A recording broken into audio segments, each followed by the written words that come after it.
Hey, welcome back. So the Mandalorian helmet is sanded and filled. The most boring part is now done, let's start preparing the surface for painting. First, dust and remaining particles have to be removed from the helmet. The surface must be perfectly clean and smooth for best adhesion. You want to shake the can well and test out that it works. Next up, start applying the filler primer.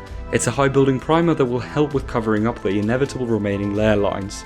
I'll be using spray cans throughout, but you can also get filler primer mixers for airbrushes. First rule, always read the label on the back for best application instructions, since every manufacturer varies slightly and they know their product best.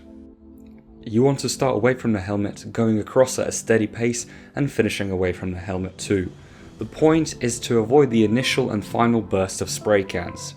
Every motion should overlap the previous one.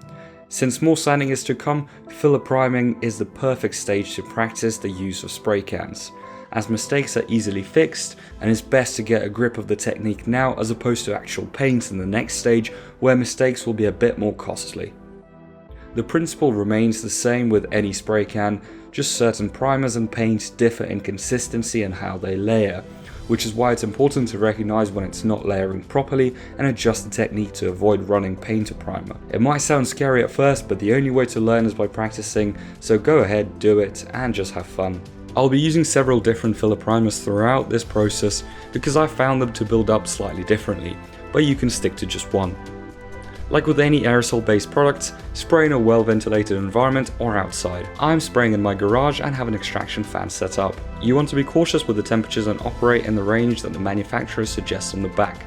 But it's wintertime in the UK now and the outside temperature is 8 degrees with the garage being around 12. It's not perfect, but it works. The best distance is stated again on the back. For this one I sprayed from about 25 centimeters away. Let it settle for 5 to 30 minutes, then apply another coating to ensure good coverage. After the initial filler primer application, I like to sand again with a power sander to flatten it out. High grit levels 240 and above.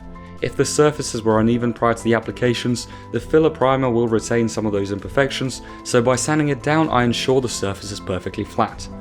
Clean the surface and follow up with another coat of filler primer. Now that we have a good few layers of filler primer, it's time to wet sand.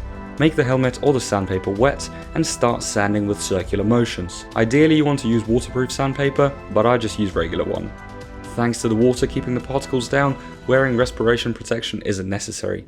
After the wet sanding I noticed that the eye section wasn't very smooth, so I mixed some 2-part body filler which dries very quick and sands very smooth. I then of course sanded it, following which I applied another layer of filler primer, a slightly different one this time. Again, there's no need to use different filler primers, but I like how the red filler primer sands, while I find this eggshell one leaves a better surface finish. It's possible to do another round of wet sanding at this stage, but I went straight to applying grey primer, which will ensure best neutral base for the spray paints being applied next. The grey primer is super thin and is only there to ensure colour consistency, so there's no need to layer it thick. This was the final step before starting on the painting. Next up, the fun begins.